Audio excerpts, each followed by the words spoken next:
አበምኔቱ እናቴ እባክዎ ለቅድመ ጥያቄ መልስ ይስጡን። ይህ ወርቅ ይህ አረቄ ከየት መጣ? አሉ አባ እማሆይን ላለማየት ወደ ሌላ እየተመለከቱ። እማሆይ ደፈር ብለው ወርቁማ የእማሆይ መካነ ብርሃን ነው። ልጠይቃቸው ሄጄ ቁጭ እንዳልኩ ተነስተው ሲሄዱ ይህን የተጠቀለለ ነገር አየሁ። እኔ ገንዘብ መስሎኝ መኝታውን የማራግፍ መስጌ ጉያዬ ከተትኩት። ከዛ እነ ወለተ ሚካኤል ተሯሩጠው እኛ ቁጭ ብለን እርሶ አይነጥፉም ብለው ተቀብለውኝ አነጠፉ። በቃ ይዤው ሄድኩ። ቤት ገብቼ ሳየው ወርቅ ነው። ቀስ በቀስ እየሸጥኩ እጠቀማለሁ ብዬ ለሳቸው ላኩት። የእሳቸውን ባለሀገርነት ያየና እኔንም ሊያጋለጥ ስለፈለገ አርተፊሻል ብሎ ነጠቃቸው። እንግዲህ ይኸው ነው። ስለ አረቄውም ቢሆን ያው የሰማችሁት እውነት ነው አሉ ድርቅ ብለው። አለቃውና መላው ማህበር እሳቸው ሲናገሩ ሁሉም አቀርቅረው ነበር የሚያዳምጡት። ከዛ ሁሉ ሰው እማሆይን ቀና ብሎ ለማየት የደፈረ የለም። ለሳቸው ያ ሁሉ ሰው አፈረ። እማሆይ ተናግረው ከጨረሱ በኋላ ለብዙ ደቂቃ ማንም አልተነፈሰም። አበምኔቱ ዝም ብለው ከቆዩ በኋላ እሺ ወገኖቼ ይህን ምን ትሉታላችሁ? ለዚህ ጉዳይ ምን ሐሳብ አላችሁ? እኔ የምለው የማወራው የማስበው ጠፋኝ። እስቲ እናንተ ሐሳብ ካላችሁ አፍልቁ ልጆቼ። ይሁን የሌለውን ነገር ምን እናድርገው አሉ ፊታቸው በሐዘን ጠቁሮ። እማሆይ ጌራ ወርቅ ከዚህ በኋላ እዚህ ገዳም እንደማይኖሩ ገዳም እንኳ በይቅርታ አልፎ እንዲኖሩ ቢፈቅድ ሴትዮዋና ዘመዶቻቸው እንደማኖራቸው እሳቸውም ይህን ያህል ገዳሙን የሚያዋርድ የመነኮሳትን ስም የሚያጠፋ ነገር ሰርተው በፍጹም ለአንዲት ሰዓት እዛ ገዳም ላይ መቆየት እንደሌለባቸው ስለወሰኑ ቶሎ ብለው አባቴ ማንም ምንም አይናገር፣ በእኔ ነገር ካሁን በኋላ ጊዜያችሁን አታባክኑ። በቃ ኃጢአቴ በደሌ ነው ያዋረደኝ። ከዚህ በኋላ እዚህ ገዳም ለአንድ ሰዓት መቆየት የለብኝም። በቃ ከገዳሙ መውጣት አለብኝ። ግን ገዳሙ ለሠራሁት በደል ላጠፋሁት ጥፋት የሚቀጣኝ ካለ 40 ለመገረፍ ይኸው ጀርባዬ፣ ለመታሰር ይኸው እጅና እግሬ፣ ማንኛውንም ቅጣት ለመቀበል ይኸው መላ ሰውነቴን እንደፈለጋችሁ አድርጉት። ግን ወገኖቼ ሰይጣን እንደኔ የሸቀጡ ማራገፊያ ወደቡ እንዳያደርጋችሁ ስለ እኔ ምንም አትበሉ። እኔ የራሴን ቅጣት እሱ ያሰለጠነኝ ሰይጣን እየሰጠኝ ነውና ዘኑልኝ እንጂ አንዳችሁም አትፍረዱብኝ። ለራሴ ፍርዴን ሰጥቻለሁ አሉ። አበምኔቱ እማሆይን እናቴ አመሰግናለሁ፣ እኛም ፈራጅ ከመሆን አዳኑን። በራሶ ፈርደዋል። በቃ እኛም ውሳኔዎትን ተቀብለናል። ገዳሙ ቅጣት ካለው ላሉት ሁላችሁም ከልብ አድምጡኝ ልጆቼ። እማሆይ ጌራ ወርቅ ሁላችንም እኔም የምናያቸው ልክ እንደ ጻድቅ ነው። በተለይ እኔ ለብዙ ሰዎች እሳቸውን ምሳሌ በማድረግ መክሬበታለሁ፣ አስተምሬበታለሁ። ይህን ሁላችሁም ታውቃላችሁ። በተለይ ለስራቸው ባላቸው አክብሮት፣ ሰውን የመለማመጥና መግባባት፣ በጠቅላላው አስመሳይ ቃላቸው ፍጹም ጿሚ ታራሚ፣ ሌሊትና ቀን በገድል የሚቀጠቅጡ አድርጌ ነበር ማያቸው። በእውነት ይህ ገዳም በሳቸው ጸሎት ቆሞ ያለ እስኪመስለኝ ድረስ አከብራቸው፣ አደንቃቸው ነበር። ለካ የእሳቸውን ሥጋ ለብሶ ሲጫወትብን የነበረው ወዳጃቸው ሰይጣን ኖሯል። ግን የእውነት እናት፣ የደናግል መመኪያ፣ የደናግል ዘውድ፣ የደናግል አጥር፣ የደናግል ዘበኛ የሆነችው እመቤታችን እግዝእትነ ማርያም ይህ እሳቸው ላይ አድሮ የሚያሾፍብንን ሰይጣን አስራ አዋርዳ ፊታችን ልትጥልልንና እስከ ዛሬ ልጆቼን ያሞኘኸው ይበቃል ብላ ልታዋርድልን ስለፈቀደች የእማሆይ መካነ ብርሃንን ወርቅ ምክንያት አድርጋ እነዚህ ቅዱሳን ልጆቿን አነሳስታ ምህላ ተያዘ። በእውነት ይችን 3 ቀን ከጥቂቶች በቀር መላው ማህበር ወደ እመቤታችን ሲያለቅስና ሲማጸን ነበር። የእኛ እናት ጠርተዋት የማታሳፍረው ይኸው ከች ብላ ዛሬ በለተቀኗ ይህን የመሰለ ተአምር ሰርታ ልጆቿን ከሐዘን ታደገች። ወገኖቼ በጠቅላላው የገዳሙ ማህበርን አደራ የምላችሁ እንደኚህ እናት ውጭያችሁ ቅዱስ ውስጣችሁ ርኩስ እንዳይሆን ነው። አደራ ልጆቼ፣ ለዚህ ለሚጠፋው ስማችሁ ለሚያልፈው ዓለም ክብርና በሰው ፊት ቅዱስ ቅዱስ ለመባል አትኑሩ፣ አትስሩ። እስቲ ሰው እንዴት 2 ዓለም ያጣል? የዓለሙን ደስታ በፈቃዳችን ትተን መጣን። እዚህ ደግሞ ሰማያዊን ደስታ በፈቃዳችን ለማይረባ ሱስና ለሥጋ ፈቃድ ተውን። እሺ እኛ ማንን? ምንድን ነው ትርፋችን? ስለዚህ ወገኖቼ፣ ልጆቼ ሰው የሚያውቀውን ሳይሆን እሱ ፈጣሪ የሚያየውንና የሚያውቀውን አድርጉ። አደራ አደራ።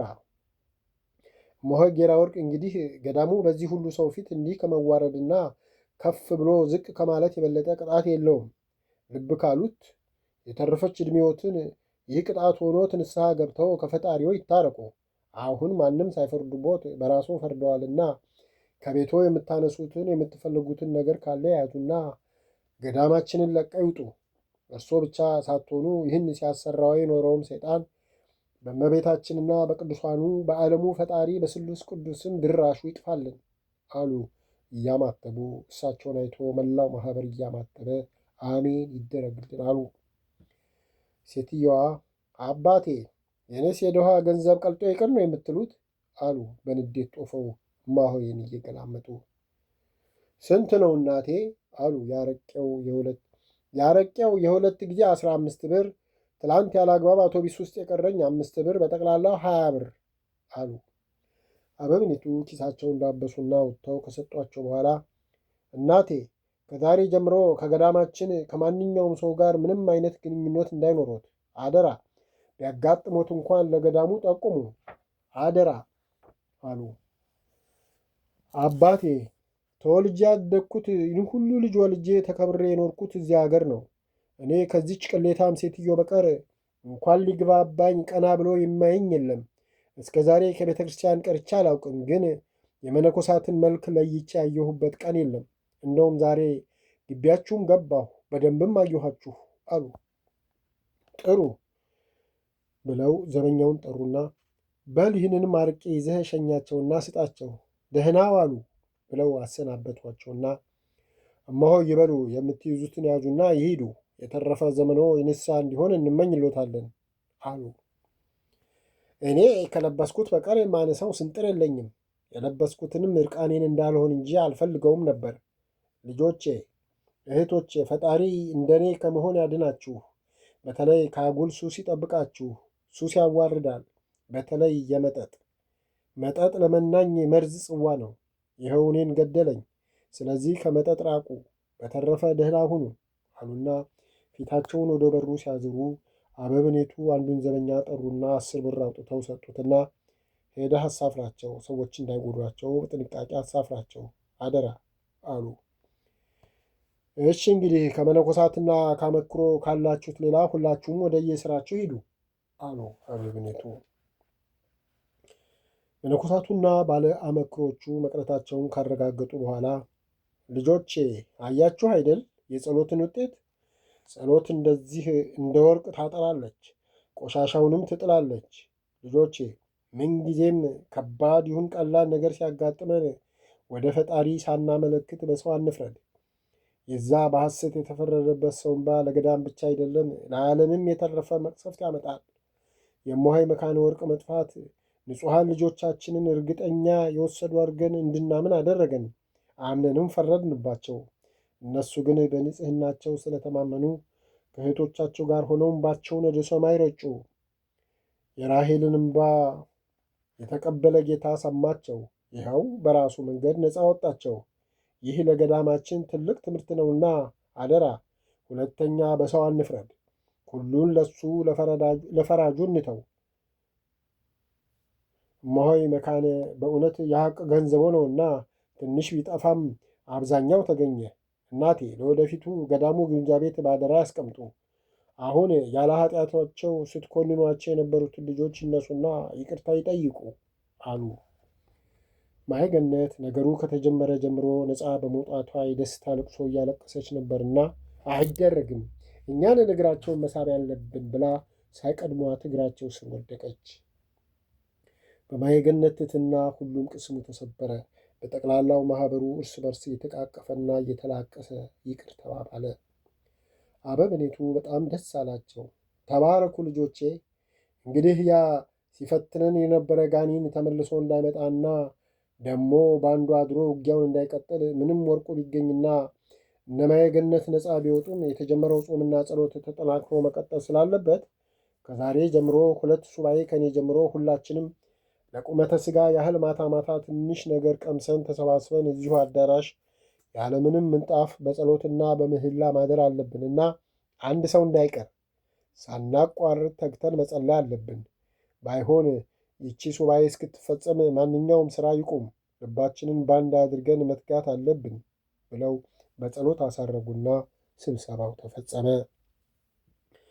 የሱባኤው ፍጻሜ ዕለት አበምኔቱ ሰፋ ያለ ትምህርት ከሰጡ በኋላ እንግዲህ ልጆቼ ምንጊዜም ለሚገጥመን ፈተና ሁሉ የየራሳችንን ግምትና ውሳኔ ከመስጠታችን በፊት ወደ እግዚአብሔር እናመልክት። ቅድሚያውን፣ ፍርዱን፣ ዳኝነቱን ለእሱ እንስጠው። ያኔ አሁን ከተደረገልን የበለጠ ድንቅ ታምሩን ያደርግልናል።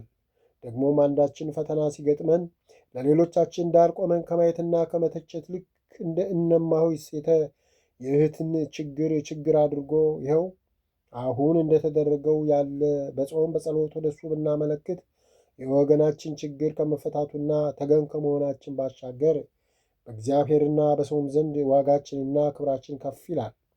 ስለዚህ ልጆቼ እዚህ ግቢ ያለነው ሁላችን የመጣነው ለአንድ ዓላማ እስከሆነ ድረስ ትልቆች እናትና ታላቅ እህት፣ ትንንሾች ልጅና ታናሽ እህት ሆናችሁ ተከባብራችሁ ተዛዝናችሁ ኑሩ። እንግዲህ እኛው ካልተዛዘንን፣ እርስ በራሳችን ካልተረዳዳን፣ ካልተፋቀርን ማን ይመጣልናል? ከእንግዲህ እኮ አባዬ፣ እማዬ፣ ወንድሜ፣ እህቴ፣ ወገን ዘመዴ ቀረ። እኛው ነን የእነዚህን ሁሉ ቦታ የምንተካውና እርስ በራሳችን ከሥጋ ዘመድ በበለጠ እንፋቀር፣ እንተያይ። አደራ ልጆቼ፣ እስቲ ሰሞኑን አናስቀናም?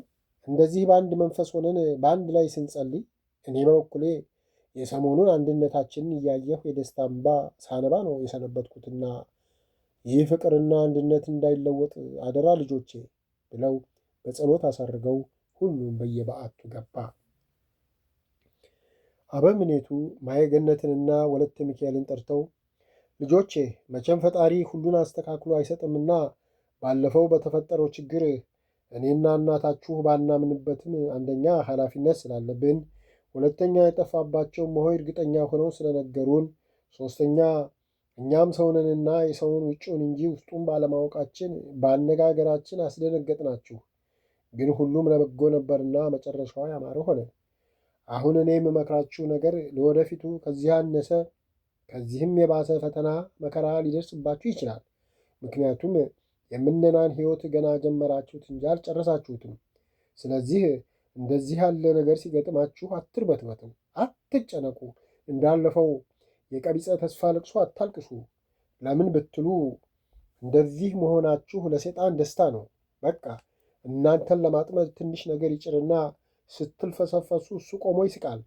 ስለዚህ መከራ ሲመጣ ኮስታሮች፣ ጠንካሮች ሆናችሁ ጥርሳችሁን ነክሳችሁ ተፋለሙት። ያኔ ይፈራል፣ ይንቀጠቀጣል።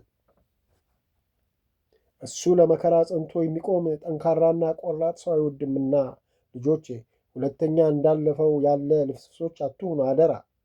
ሌላው በአሁኑ እመቤታችን በዕለተ ቀኗ ድንቅ ነገር አድርጋ ነፃ አውጥታችኋለች። ይህ ነፃነት ድንቅ ነገር መደረጉ እናንተን ወደ ውዳሴ ከንቱ እንዳይወስዳችሁ ተጠንቀቁ። በዚህ የተሸነፈ ሰይጣን በውዳሴ ከንቱ ሊጥላችሁ፣ በሰው አንደበት ሞገስን ቅድስናን ሊያሳጣችሁ ሰዎችን ይቀሰቅሳል። በልባችሁም እኛ ንጹሐን ቅዱሳን ስለሆንን ድንቅ ነገር ተደረገልን ብላችሁ እንዳትመኩ፣ ራሳችሁን እንድትቀድሱ ሊያደርጋችሁ ይችላልና እንዲህ ያለ ነገር በልባችሁም ሆነ በሰው አንደበት ሲመጣባችሁ ተቃውሙት።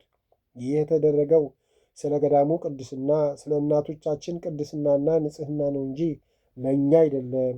እንደኛማ ቢሆን ሞት፣ ውርደት የተገባን ነበርን ብላችሁ በትሕትና መልሱለትና አሳፍሩት። ልጆቼ የሰው ቅዱስ ማለት ለማሆይ ጌራም አልበጀ እንዴት እንዳዋረዳችሁ አይታችኋልና ይችን ትንሽ ነገር ይዞ በውዳሴ ከንቱና በትዕቢት እንዳይገባባችሁ ተጠንቀቁ። በተረፈ ተግታችሁ ጸልዩ፣ አትስነፉ ብለው ብዙ ከመከሯቸው በኋላ በጸሎት አሰናበቷቸው። ማየገነትና ወለተ ሚካኤል በማግስቱ በዕለተ ሰንበት ከቁርስ መልስ የሚያነቡትን መጽሐፍ ይዘው ወደ አትክልት ሄደው የትልቁ ብርቱካን ዛፍ ስር ቁጭ እንዳሉ ወለተ ሚካኤል እያፈረች ማይገነት መጽሐፍ ከመጀመርሽ በፊት የምንወያይበት ነገር አለ አለች። እሺ እንወያይ። ግን የደህና ነው አለች። አዎ የደህና ነው። ይኸውልሽ ማየገነት እማሆይ ጌራ ለትንሽ ቀን ወዳጄ ነበሩ። ግን ወዳጅ የሆንነው እኔ ፈልጊያቸው ሳይሆን እሳቸው ፈልገውኝ ነበር። ግን ስቀርባቸው ያው ሁሉም ሰው ያ ምላጭ ምላሳቸው እንዲያፈቅራቸው እንደሚያደርግ እኔንም ምላሳቸው ደለለኝ፣ ወደድኳቸው። ግን መቼም መቼ ከውስጤ የማይጠፋ የህሊና ጸጸትና ሳላውቀውም ከሃዲ አድርገውኛል። ካጉል ሰው የገጠመ መቼም ቢሆን ጸጸትና እፍረት አያጣው። እኔም ሙሉ ይቅርታሽን እንኳ ባገኝ ጸጸቱ መቼም አይለቀኝ። እዩ ማየገነት ከሳቸው መጀመሪያ የተገባባሁት ብላ እማሆይ ጌራ እስከ ተባረሩ ድረስ ያለውን ሁሉ ዘርዝራ አንድም ነገር ሳታስቀር ነገረቻትና ከሁሉም የሚያቃጥለኝ ወርቁ ጠፋ የተባለ ማግስት ሄጄ ኧረ ጉድ ነው፣ ሰው ሁሉ እኛን ጠመደን፣ ፊቱን አጠቆረብን፣ ምን ይሻላል ብዬ ሳማክራቸው አይዞሽ መቼም አብራችሁ ስላላችሁ አብሮ ፊት ነሳሽ እንጂ ሁሉም የጠረጠረው እሷን ነው።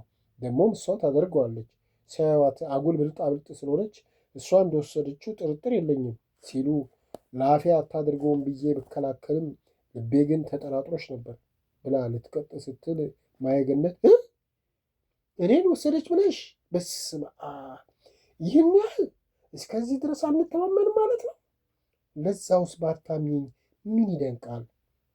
ራስሽ የገባሽውን ቃል ጥሰሽ ሳያስገድዱሽ በፈቃድሽ ምለሽ የተገዘሽበትን ቃል ጥሰሽ ከእኔ ተለይተሽ ይህን ያህል ሸፍት ስለሰራሽ ሌባ እናት ልጇን አታምንም፣ ባታምኚኝ አያስገርምም ብላ በቁጣ አየቻትና ግን አየሽ አይደል ከጥንት ከጠዋቱ ራስሽን ስለማታምኚ ይህን ያህል ስሜታዊና እንደ ገለበጡሽ የምትገለበጭ መሆንሽን ስለምታውቂ ይህን ባዶነትሽን መሐላ ይሞላልሽ ይሸፍንልሽ መስል ሮጠሽ ለመማል እንደምትሽቀዳደሚ አየሽ።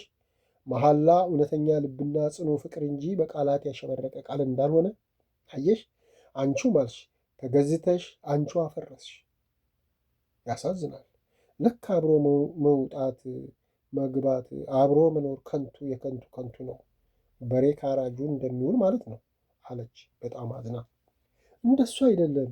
እኔ በመጀመሪያ የሰጡኝን ምክንያት አምኜበት ነው። ያው ወደፊት ጓደኞቻችንም ሆነ ቤተሰብ ቢመጣ ሳናፍር እንጋብዝበታለን፣ እኛም የሆነ ነገር ቢገጥመን ይጠቅመናል ብዬ ነበር አለች እየፈራችና እየተቅለሰለሰች። ግሩም ሐሳብ። ለመሆኑ የሚመጡት እንግዶቻችን ከእኛ ምን ይጠብቃሉ? መቼም ምንም ይዘን ወደ ገዳም እንዳልገባን ስለሚያውቁ ከፈጣሪ በቀር ምንም እንደሌለን እኛ ከምናውቀው በላይ ያውቃሉ። ስለዚህ ከእኛ ከመንፈሳዊ አቀባበል ሌላ ምንም አይፈልጉም። ድንገት የሚፈልጉም ካሉ አያገኙም። ለምን? ምንም የሌለን ድሆች ነና። እኛም የሆነ ነገር ቢገጥመን ላልሽው ምንም ይግጠመን ምንም የሚወጣልን ገዳማችን ነው። ከእንግዲህ ለክፉ ሆነ ለበጎ ተጠሪያችን ገዳማችን ነው። ለዚሁም ይኸው ሰሞኑን የተደረገው ጥሩ ማስረጃ ነው። ከእኛ በላይ አዝነው ከእኛ በላይ አልቅሰው ተርበው ተጠምተው ተጎሳቁለው የመጣብንን ሁሉ ከፈጣሪ ጋር ጋሻ መከታ ሆነው ነፃ አድርገውናል። ስለዚህ ውስጥሽ የፈለገው ነገር ስላለ ነው እንጂ ይህ ሁሉ ምክንያት አይሆንም አለች። አይለካ መል አይለቅም። ይሄ ከኋላ የምትሰራው ስራ ገዳምም ገብታ አይተዋት። አቤት ፈጣሪ፣ አንተ በቶሎ ወደ አንተ ካልጠራኝ ሁሌ የሚገለባበጥ መንፈስ ካለው ጋር እንዴት ይኖር ይሆን? እንዴትስ ነው የሰውን ምክር ያንተን ቃል ተግባራዊ የሚደረገው? አለች ወለተ ሚካኤል ጸባይ ተለወጠ አለች ወለተ ሚካኤል ጸባይ ተለወጠ። ገዳም ከገባም በቃ እዛው ዓለም ቀረ ያለችው ማገርሸቱን ስታይ ለወደፊቱ አስባ ወለተ ሚካኤል የማየገነት ቃል ከዱላ የበለጠ ስላሳመማት እሺ በቃ ጠፋሁ፣ ሁለተኛ ከቃልሽ አልወጣም። ካሁን በኋላ ከቃልሽ ወጣ ከአንቺ ደብቄ አንድ ነገር ባደርግ እመቤቴ ትፍረድብኝ፣ ፈጣሪ አይለመነኝ እያለች መሐላ እየደረደረች እግሯ ላይ ወደቀች። ማየገነት በግድ ከእግሯ ላይ አንስታት እህቴ ሆይ አሁንም አትማይ፣ መሐላ መደርደር እውነተኛ አያደርግም። እውነተኛ ለመሆን የሚጠቅመው እውነትን አክብሮ ሲይዙትና ለእውነቱ ሲቆሙ ብቻ ነው። ከዚህ በተረፈ የፈጣሪንና የቅዱሳንን ስም እየጠሩ ምሎ መገዘት እውነተኛነት አይደለም። ስሚ፣ ከዛሬ ጀምሮ ምንም ነገር ለማድረግ ሙሉ መብት አለሽ። አንቺ ራስሽን የቻልሽ የራስሽን ሰው ነሽ። ማድረግ የሚገባሽን በነፃነት ማድረግ እንጂ በአጉል መሐላና ይሉኝታ ተይዘሽ እየደበቅሽም ሆነ እየተሸማቀቅሽ ማድረግ የለብሽም። እኔም እንደዛው። ሁለታችንም ብንሆን ውስጣችን ያመነበትን ነገር እየተፈራራን ባለማድረጋችን ውስጣችን በቁጭት መከንከን የለበትም። ጓደኝነትና አብሮ መኖር ሌላ፣ ለግል ማድረግ ያለብን ነገር ሌላ ነውና ከአሁን በኋላ እኔም ሆንኩ አንቺ ነፃ ሰዎች ስለሆንን መፈራራት፣ መጠባበቅ፣ መደባበቅ፣ መሳቀቅ የለብንም። መረዳዳት ባለብን ነገር መረዳዳት፣ መስማማት ያለብንን ነገር መነጋገር። ግን አንዳችን የአንዳችንን ነገር ማወቅ ከሌለብን በቃ በግላችን በነፃነት ማድረግ። ማወቅ የሌለብንን ነገር ግድ ካላወቅን ወይ ካላሳወቅን ብለን መጨናነቅና ዓላማችንን ወደኋላ አድርገን ነገሮችን ማሰላሰል የለብንም። በቃ ከዚህ በኋላ ያመንሽበትን ነገር በነፃነት አድርጊ፣ እኔም እንደዛው ጨረስ። አሁን መጽሐፋችንን እናንብብ፣ በከንቱ እየተወቃቀስን ጊዜያችንን አናባክን ብላ የያዘችውን መጽሐፍ ገልጣ ማንበቧን ቀጠለች።